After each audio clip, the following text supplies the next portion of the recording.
Okay, hi Carlos. I'm just going to show you what I would do to this photo in Photoshop.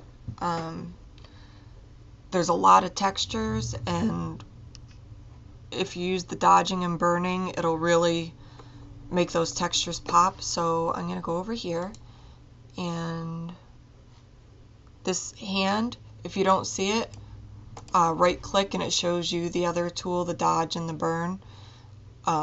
You want the dodge. And what dodge is, back in film photography, you would dodge the light, block the light from hitting the photo paper. So wherever you were dodging wouldn't burn as dark on the photo paper. So we're going to dodge the highlights. You go up here to range, make sure you have highlights, and turn the opacity down. Say I got a huge brush. Let me bring the brush down a little bit. And not opacity, sorry, exposure. I'm going to put it about 28. And I'm just going to go over the grass. I have a white brush. I think I need a black one.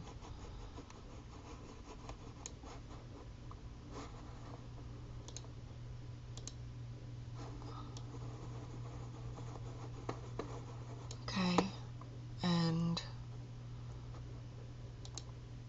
I'm just going to go to 100 a second. Okay, that's not working. I did need the white brush. Or maybe it's just not dodging.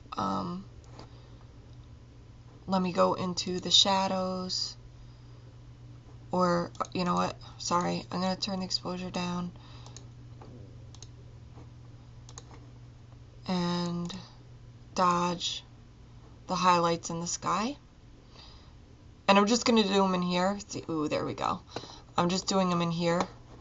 And it won't lighten the darks, the tree. This is just going to lighten the highlights. So you don't want the exposure up too high because it'll make it too punchy. Okay, so if I just go back to the beginning, you could see how much the sky, how dramatic the sky looks now. And it's not doing anything in the grass. So these might be midtones in the grass. So I'm dodging the midtones, and you can see the grass is getting lighter. And I'll go back a couple steps so you could see. Okay, and then I'm going to burn the shadows in the grass. Okay, that opacity was a little too dark, so I'm gonna undo that.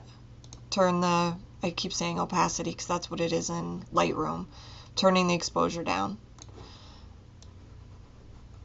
And I'm just gonna go in and burn some of the darker areas. Okay, so now I'm gonna go with the very first open. So there's your picture, and you could see how flat it is, and it has so much more potential. And so now I'm going to click on the last step. So that's what it looks like. I'm going to, let me see. Another thing you could do is you can select an area. And I'm actually going to use the square tool. So right click, rectangle marquee tool. And I'm going to select this area. And I'm just going to play with the contrast and brightness.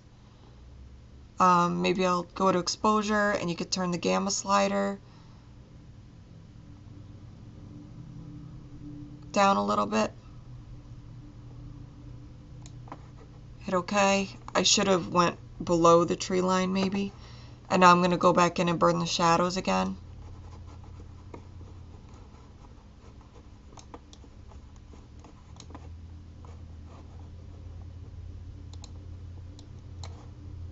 So I use the dodge and burn tool a lot because it really lets you change the contrast of the picture without, you can choose areas. You can choose areas to adjust the contrast, which is what we just did. So that's the beginning, and that's finished.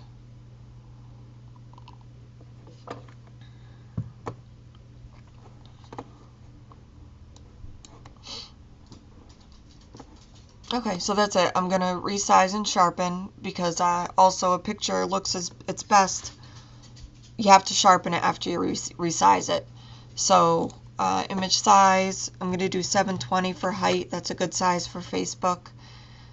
You know what? Maybe I should keep the whole file so you can have the whole file. Okay, so normally I'd hit OK. And then filter, sharpen, sharpen. And that would be the finished picture. But I'm going to go back a few steps to not resize it. I'll save it like this as a small file. And then I'm going to go back to before I resized it and save that too.